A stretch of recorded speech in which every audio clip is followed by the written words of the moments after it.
Hello, and welcome to part 4 in the Cthulhu Bigature painting series, where I will be showing the steps I took to paint the base of this giant Cthulhu miniature from CMON Games.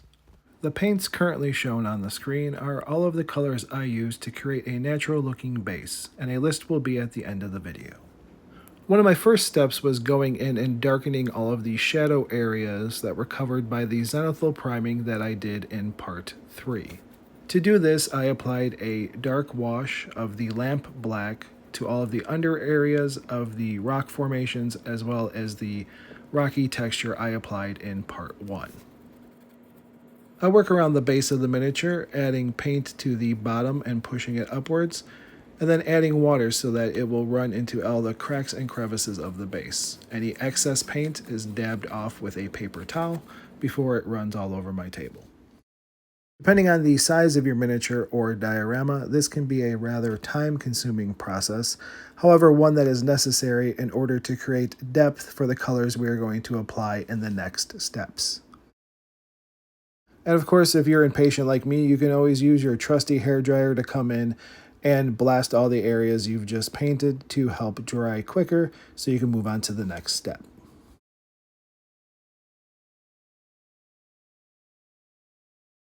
Moving to the back of the base, I'm now applying a wash to the bottom of the column to add some more shadow tones where I primed. I also added some black into the waves to create depth before I apply my blue colors.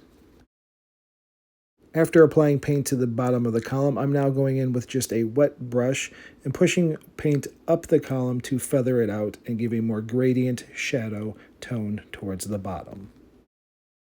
As you can see, I just continue to make my way around the base, adding paint, diluting it with water with my brush, creating gradients on the column, using the hairdryer when I need things to dry quicker, and then just pushing around more paint where I see necessary. Creating these shadows now will help in the next steps on the rock, as well as when I start to paint the skin tone on the miniature itself. After letting all the washes dry by themselves, or helping them with the hairdryer, I now get to move on to my favorite technique, dry brushing.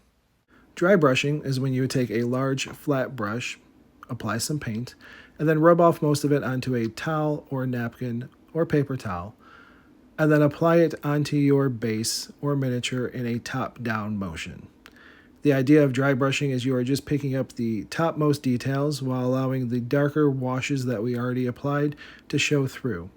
This not only helps show the detail and texture of the rock, but also creates a nice highlight to shadow tone throughout.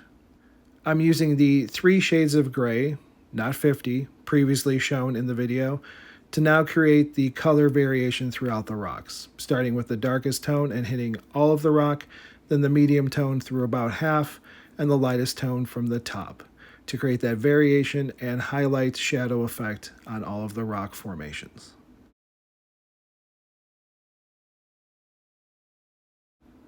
One of the perks of painting rocks or a landscape is that you don't always have to be perfectly clean with your lines or dry brushing. In fact, the more sporadic you can be in some areas will give a more natural and realistic look to your overall paint job.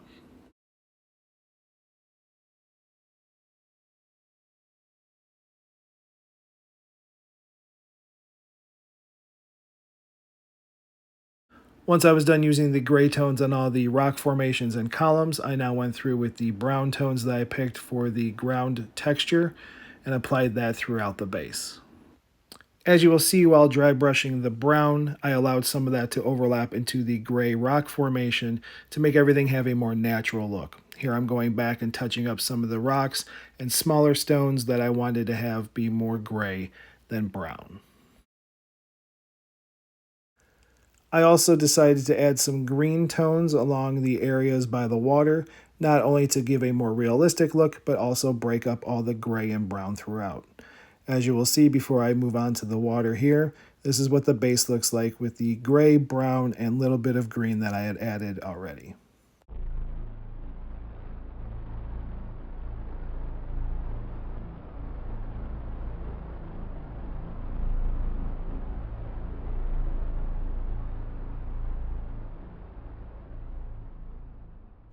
So the part of the base that I was the most excited about and the most anxious about was the water. However, it allowed me to use one of my favorite techniques, wet blending.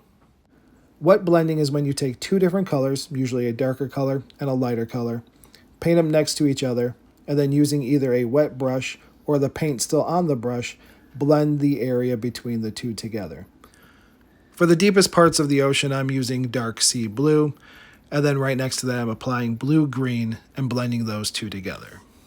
As we move towards the crest of the wave, I'm using deep sky blue and blending that with the previously added blue-green. This gives a nice look to the wave and almost a translucent feel as you get to the top, which mimics sunlight moving through the top of the wave and thinner part of the water.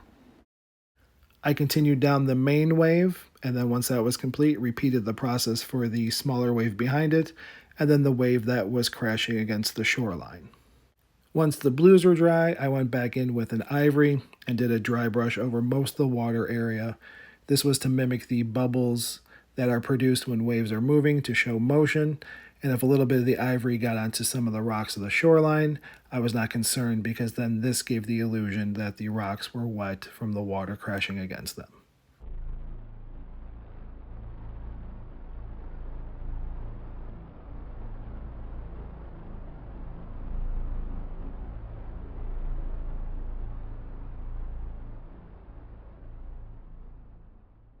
Here's a sneak peek of the final product. You can see the ivory dry brush and how it makes the waves look like they are in motion, and how the color variation on the shoreline adds to the realism.